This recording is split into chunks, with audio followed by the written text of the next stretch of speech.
Berapa umurnya? Oh, patah tangannya. Waduh. Mana? Pelajaran nih. Terus Ini jujur nih.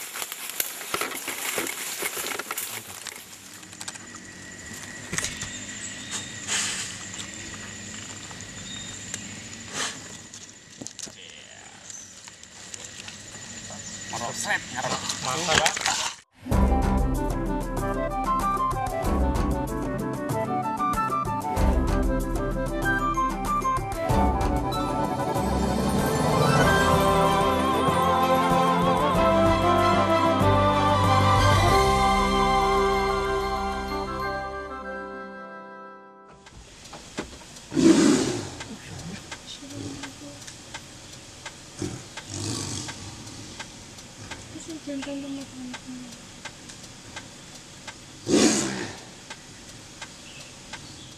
Aumanya menggema, menghardik seekor harimau yang mencoba masuk daerah teritorial. Sebagai satwa soliter, kehadiran harimau ini sungguh mengusik kenyamanannya.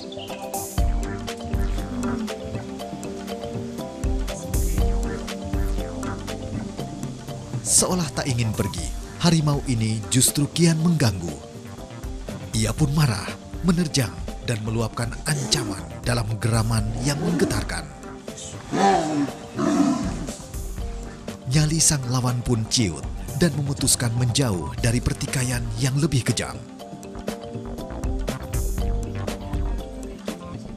Jadi mereka punya wilayah masing-masing, sehingga antara harimau satu dengan harimau yang lain ini jarang bertemu. Adapun perjumpaan ini yang dominan akan menguasai wilayah yang lebih luas, yang resesif dia akan posisinya lebih kecil. Sehingga yang jantan muda masuk ke wilayah jantan dominan atau yang lebih tua, dia akan segera menghindar dari wilayah itu.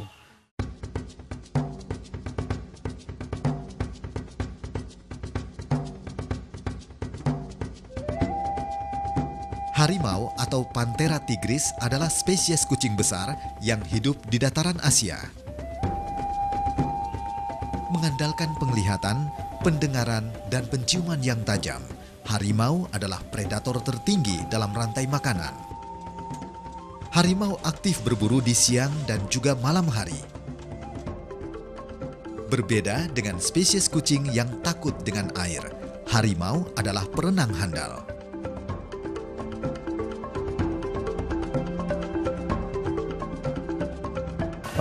Harimau termasuk kucing besar yang suka dengan air. Kemudian biasanya kalau di alam habitat aslinya, kalau cuaca panas dia akan berendam di air untuk mendinginkan suhu tubuhnya. Kemudian dia juga hewan yang paling rajin membersihkan tubuhnya, saatnya dengan menjilati dan mandi. Berbeda dengan singa yang termasuk satwa yang takut dengan air. Harimau hidup menyendiri dalam daerah teritori yang luas. Dalam wilayah seluas 400 km persegi, seekor harimau jantan hidup berbagi wilayah dengan 3 hingga 5 harimau betina.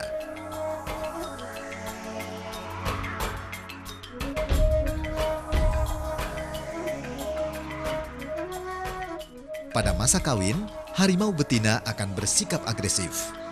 Si betina datang menghampiri wilayah sang jantan dan menggodanya.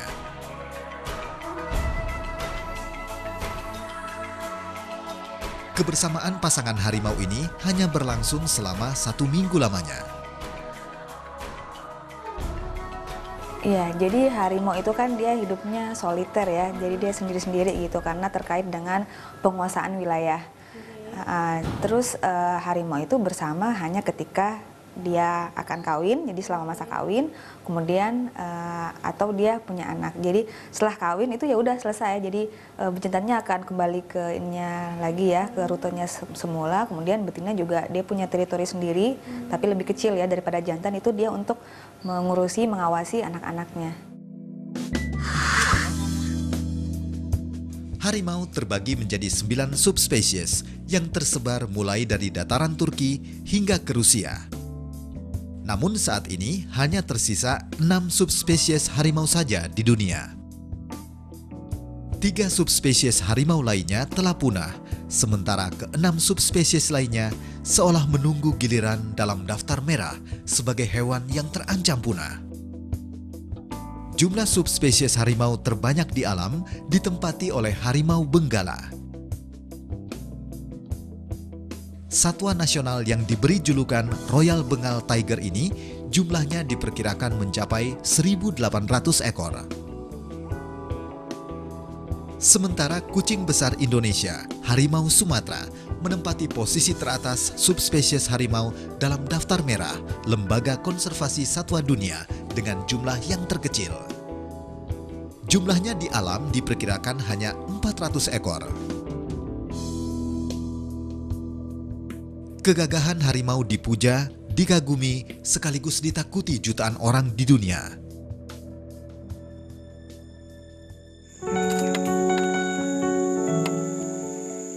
Namun kekaguman manusia terhadap sang kucing besar ini seringkali tidak pada tempatnya. Auman dan taring si belang seolah tak lagi menciutkan nyali manusia, sang pemburu.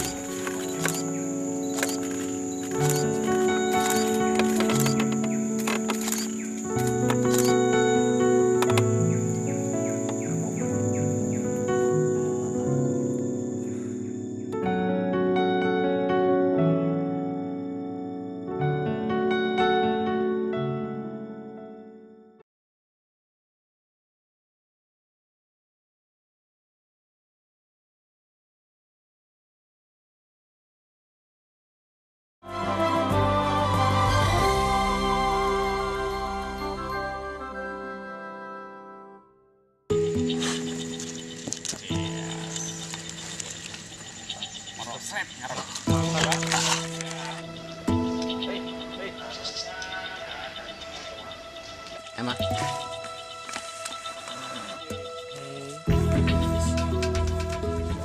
Harimau Sumatera merupakan harimau terkecil dari keseluruhan subspesies harimau dengan panjang mencapai 2,5 meter dan berat 140 kg. Warna bulunya pun jauh lebih gelap dengan pola belang yang rapat. Pola ini berfungsi sebagai kamuflase di antara alang-alang dan rumput. Sesuai dengan namanya, harimau Sumatera adalah satwa endemik Pulau Sumatera. Provinsi Riau adalah rumah bagi sepertiga dari seluruh populasi harimau Sumatera. Akibat maraknya konflik harimau dengan manusia, populasi sang Raja Rimba diperkirakan hanya 192 ekor saja.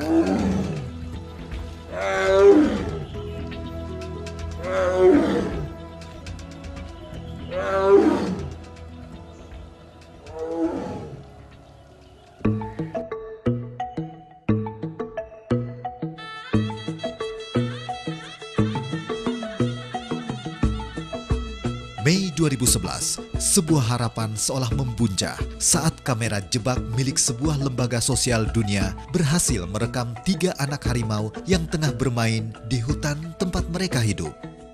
Video ini membuktikan proses regenerasi harimau Sumatera masih terus berlangsung di habitat aslinya.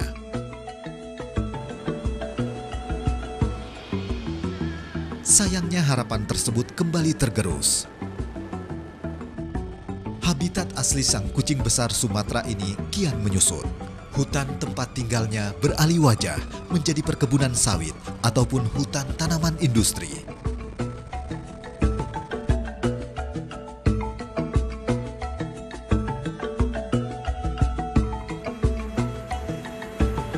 Harimau Sumatera dipaksa berkompetisi memperebutkan habitat mereka dengan ketamakan manusia. Pembukaan hutan menjadi ancaman langsung bagi kehidupan satwa liar yang satu ini.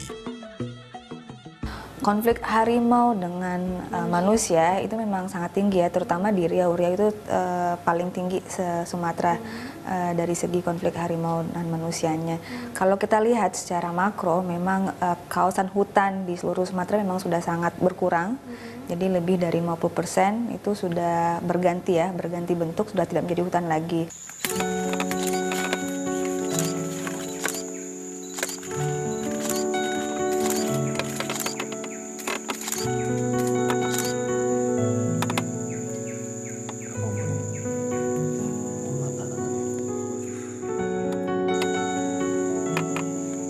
Peristiwa memilukan seekor harimau Sumatera yang terperangkap jerat warga bahkan sempat rekam pada Juli 2011 silam.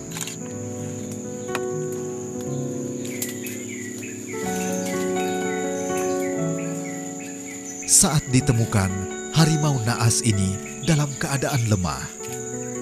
Si Raja Rimba diperkirakan telah menderita selama 7 hari lamanya. Akibat luka yang menganga di kaki kanan depan dan dehidrasi berkepanjangan, nyawa harimau berusia 1,5 tahun ini tak tertolong lagi. Harimau tersebut mati sebelum sempat dievakuasi.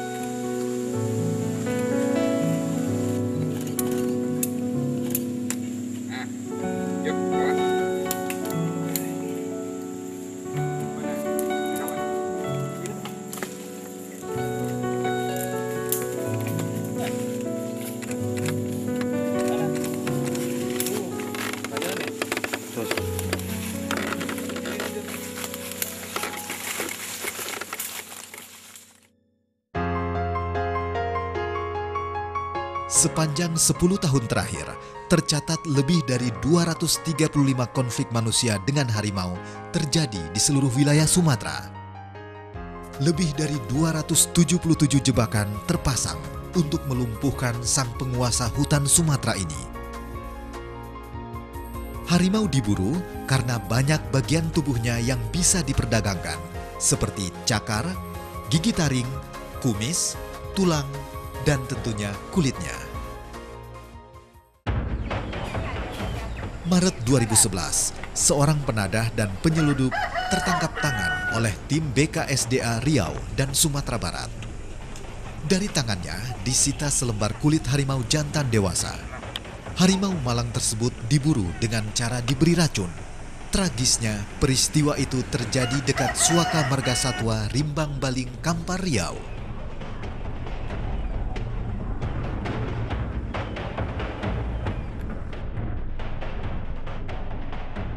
Kita targetnya itu adalah pemain besarnya. Kalau kita cuma tangkap pemburunya yang paling dasar atau yang dia meracuni, itu kan tidak akan memutus rantai perdagangan karena pemodalnya itu masih ada, tentu dia akan nyari pemburu yang lain.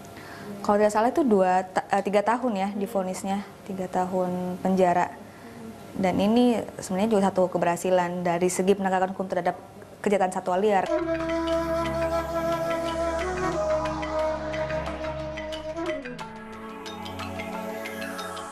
Harimau Sumatera sudah berada di ambang kepunahan.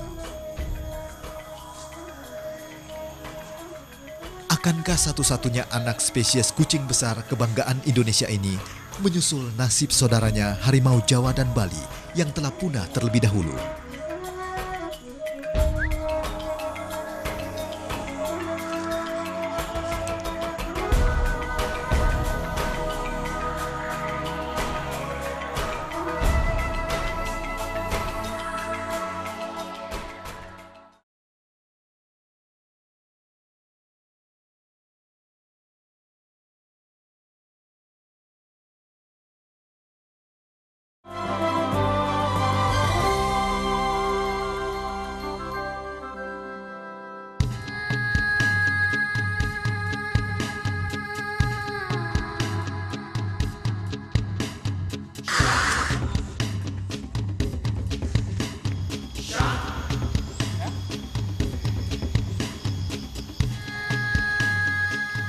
Kelangkaan harimau Sumatera membuat pemerintah melindungi satwa liar yang satu ini.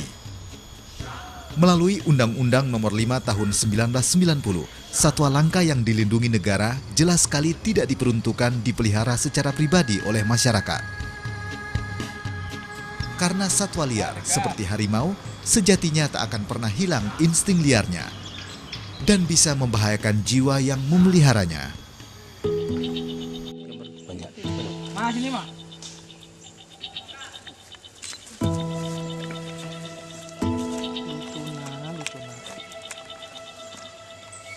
Rudi Hernawan sudah 15 tahun bekerja sebagai perawat dan pelatih harimau di sebuah lembaga rehabilitasi satwa.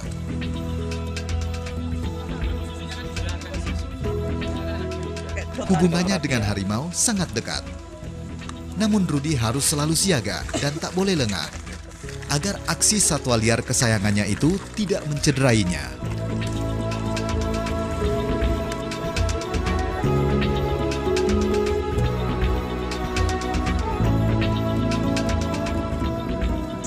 Dia seringkali menipu saya. Ya, harimau itu seringkali menipu saya. Artinya ketika saya tidak dalam posisi siap, dia langsung bisa dengan secara sengaja mengganggu saya. Kalau harimau niatnya menyakitin, itu sudah kupingnya sudah tekuk ke belakang. Kemudian harimau Sumatera punya jambangnya udah berdiri seperti ini. Itulah di saat itulah saya harus jaga jarak dengan dia. Kanan.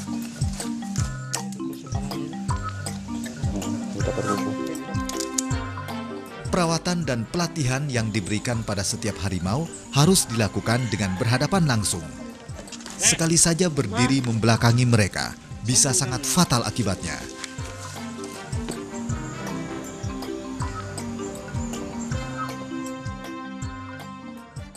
Sasaran harimau ketika berburu itu adalah leher, di mana leher adalah terletak pusat saraf di makhluk hidup ya, antara manusia dan hewan, sasarannya di leher. Kalau mereka berhadapan langsung, face to face gitu ya, face to face, mereka tidak akan berani. Mereka tidak akan berani. Mereka lebih, karena mereka sadar, mereka mempunyai kekuatan tinggi tetapi tidak mempunyai akal.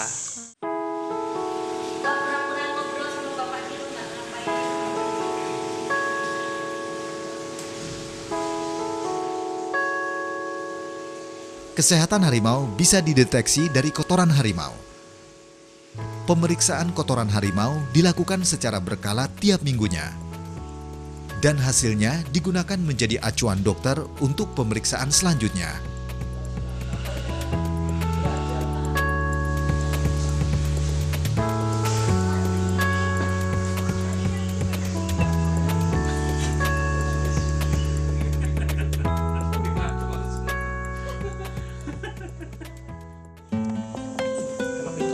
Upaya menjaga kesehatan juga diberikan melalui tambahan vitamin dan kalsium yang dicampur bersama makanan harimau.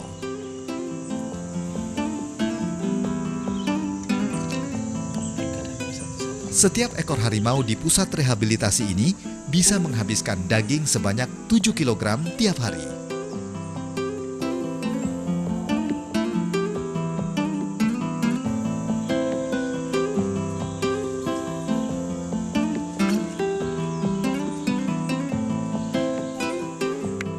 Decak kagum jutaan orang ditujukan pada keelokan satwa langka ini, kecuali untuk kepunahan yang membayangi mereka.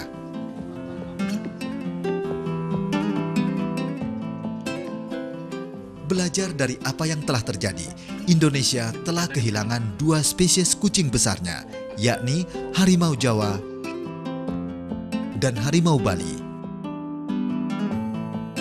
Sekali mereka punah di alam, mereka akan menghilang selamanya.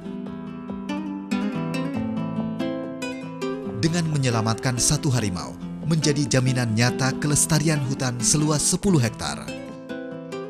Kita tidak hanya memberikan kebebasan bagi mereka untuk mengaum, tapi ikut serta menjaga keberagaman spesies di dalam ekosistem. Harimau Sumatera itu sebagai salah satu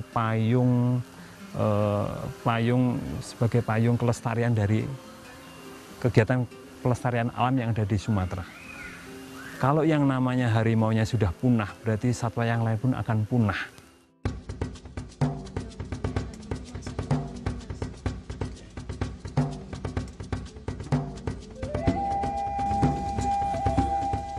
Manusia bisa membuat perubahan dengan memberi kesempatan harimau Sumatera hidup liar, lepas di alam bebas tanpa ancaman.